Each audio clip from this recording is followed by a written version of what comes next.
మాతృదేవోభవ. నేను మీ శ్రీధర్.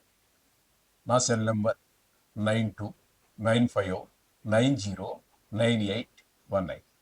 ఇప్పుడు మనం చర్చించుకోపోయేటటువంటి విషయం ఏంటంటే, రాహు మీన రాశి నుండి కుంభరాశిలోకి ప్రవేశిస్తూ ఉన్నాడు. అదేంటని అడగండి. మీనరాశి తర్వాత మామూలుగా మేషరాశిని మనం చూస్తూ ఉంటాము, సవి చక్రం చూసేవాళ్ళం. ఏ చక్రం చూసినా అంతే, మీనరాశి తర్వాత మేషరాశిలో జరుగుతుంది. కానీ ఇక్కడ రాహు కేతువులు ఇద్దరూ కూడా ఆల్వేస్, ఎల్లప్పుడూ కూడా రిట్రాగ్రేషన్ అంటే వ్యతిరేక దిశలోనే ప్రయాణం చేస్తూ ఉంటారు. ఆ విధంగా వారి యొక్క గమనం ఇప్పుడు అలాగే ఉంటుంది రాహుకేతువులు ఇద్దరిది కూడా. అక్కడ రాహు మీనంలోంచి వక్రగతి ఆయనకు అలవాటు కాబట్టి ఆయన వెనక్కి నడుస్తూ వస్తున్నాడు. ఇప్పుడు కుంభరాశిలోకి ప్రవేశిస్తూ ఉన్నారు. ఎప్పుడు అంటే 16వ తారీఖు మే నెల 2025. ఇప్పటి నుండి ఆయన మీనంలో నుంచి కుంభంలోకి ప్రవేశిస్తూ ఉన్నారు. ఇక్కడ ఎంతకాలం ఉంటారు? ఈయన ఓర్బిట్ అంటే ఈయన యొక్క కక్ష ప్రకారంగా రాహువు కానీ కేతువు కానీ ఒక రాశిలో సంవత్సరము 6 నెలల పాటు సంచారం చేస్తూ ఉంటారు.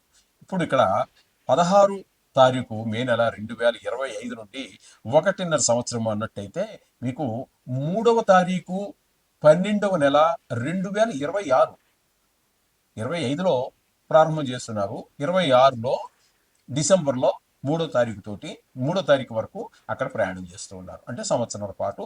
అంటే తిథుల ప్రకారం కొంచెం కరెక్ట్గా ఉండొచ్చు, డేట్ల ప్రకారం ఒక రోజు ముందో వెనక రావచ్చు. ఇందులో కొన్ని అధిక మాసాలని ఇవన్నీ కొన్ని కారణాలు ఉన్నాయి. ఆ కారణాల ద్వారా ఒక 10 రోజులు 15 రోజులు అటు ఇటుగా జరగవచ్చు.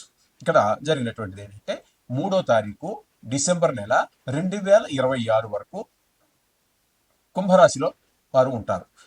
ఈ కుంభరాశిలో ప్రవేశం వలన ఈ ద్వాదశ రాశులలో మేషాది ద్వాదశ రాశులు ఉన్నాయి కదా, మేష, వృషభ, మిథున, కర్కాటక, సింహ, కన్య, తుల, వృశ్చిక, ధనస్సు, మకర, కుంభ, ఈ 12 రాశుల వారికి ఏ రాశుల వారికి శుభ ఫలితాలు ఇస్తాడు?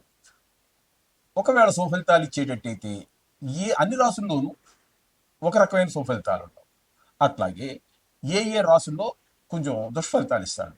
ఆ దుష్ఫలితాల్లో అన్ని రాశుల వరకు ఒకే రకమైన దుష్ఫలితాలు ఉంటాయా అంటే అవి కూడా వారు ఉన్నటువంటి స్థానాన్ని బట్టి ఉంటుంది. ఈ విధంగా ఆయన యొక్క ఫలితాలన్నీ కూడా మనకి శాస్త్రకారులు తెలియజేశారు. కాబట్టి ఏ రాశుల్లో సంచరించేటప్పుడు ఏ రకమైన దుష్ప్రభావాలు, ఏ రాశుల్లో శుభ ఫలితాలు ఇచ్చేటప్పుడు ఏ రాశుల వారికి ఏ శుభ ఫలితాలు అనేటటువంటిది మనకి శాస్త్రకారులు అన్ని అరటి పండు ఉరిచి నోట్లో పెట్టినంత స్పష్టంగా మనకు అందజేశారు. అది మనం తెలుసుకోవాల్సిన విధి మనది. అయితే వీటి యొక్క బలాబలాన్ని ఇప్పుడు మనం ప్రశ్నించట్లేదు. వాటి దగ్గరికి వెళ్ళాలంటే అది ఒక పెద్ద సబ్జెక్ట్ అవుతుంది. బలాబలాలంటే స్వర్ణమూర్తి అని, రజితమూర్తి అని, కాంస్యమూర్తి, ఇట్లా మూర్తిమంతం ఉంటుంది. ఆ మూర్తిమంతాన్ని బట్టి ఆ ఫలితాలన్నీ కూడా వస్తూ ఉంటాయి. ఇక్కడ మనం మూర్తిమంతంతో పని లేకుండా కేవలం ఆ స్థానంలో ఉన్నప్పుడు ఏ ఫలితాలు ఏ రాశి వారికి కలగజేస్తూ ఉన్నారు అనేటటువంటి దాన్ని మనం చర్చించుకోబోతున్నాం. వృషభ రాశి వారికి రాహు యొక్క కుంభరాశిలో ప్రవేశం ఏ విధమైన ఫలితాలను ఇవ్వబోతున్నాడు ఈ సంవత్సరం అంతా అనేది సశాస్త్రీయమైన పద్ధతిలో మనం తెలుసుకునేటువంటి ప్రయత్నం చేద్దాము. అయితే ఇప్పుడు మనం చెప్పుకుంటున్నటువంటివి సంవత్సర ఫలితాలు కాబట్టి మనం సంవత్సరం గురించి చెప్పుకుందాం. నిజానికి కుంభరాశిలో ఆయన సంచారం సంవత్సరం 6 నెలల పాటు ఉంటుంది. ఎప్పటి నుంచి అంటే 16వ తారీఖు మే నెల 2025 నుంచి 3వ తారీఖు డిసెంబర్ నెల 2026 వరకు ఈ సంవత్సరన్నర కాలం పాటు మనకి కుంభంలో సంచారం చేస్తూ ఉన్నారు ఆయన. కాబట్టి ఈ వృషభ రాశి వారికి దశమ స్థానం అవుతోంది.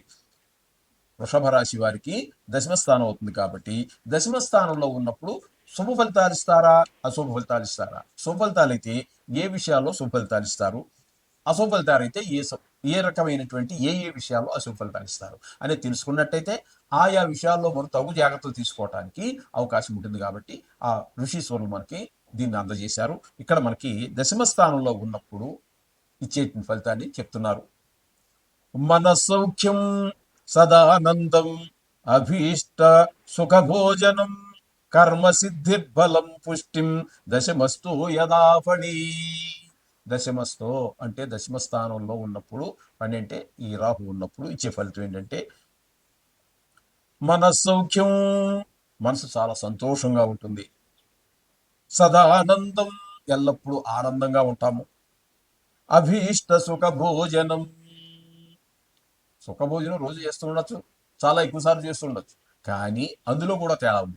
అభీష్ట, మనకి కొన్ని పదార్థాలు ప్రత్యేకమైనటువంటి రుచికి మనం అలవాటు పడి ఉంటాం, అది తినాలని ఎక్కువగా మనం దానికే ప్రాముఖ్యత ఇస్తూ ఉంటాం. అటువంటి ఉమ్, అభీష్టం, ఈ కోరినటువంటి ఫుడ్, కోరినటువంటి ఆహారం దొరకడం అనేది కూడా ఒక అదృష్టం, అది దొరుకుతుంది. కర్మ సిద్ధి, ఎల్లప్పుడూ కూడా ఆనందంగా ఉంటాం. శరీర బలం, ఉమ్, ఆ, శే- బలం పుష్టిం, బలంగా ఉంటాము, పుష్టిగాను ఉండగలుగుతాము. ఈ రాహు మనకి ఈ దశమ స్థానంలో ఉన్నప్పుడు, అంటే మనకి మొత్తం మీద ఈ వృషభ రాశి వారికి ఈ ఈ ఈ ఇప్పుడు మనం చెప్పుకున్నటువంటి విషయాలలో శుభాన్ని కలగజేస్తూ ఉన్నారు.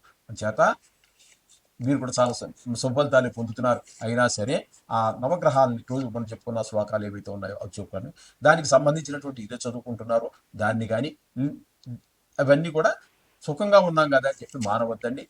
ఖచ్చితంగా సుఖం, కష్ట సుఖాలతో సంబంధం లేకుండా మీరు కనుక ప్రార్థించినట్టయితే అది నిస్వార్థమైన సేవ అవుతుంది.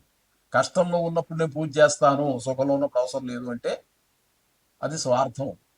అందుచేత నిస్వార్థంగా దేవుణ్ణి పూజించండి. ఆ ఒక్క విషయంలోన కొంచెం నిస్వార్థత పాటిస్తే చాలా బాగుంటుంది. శుభం.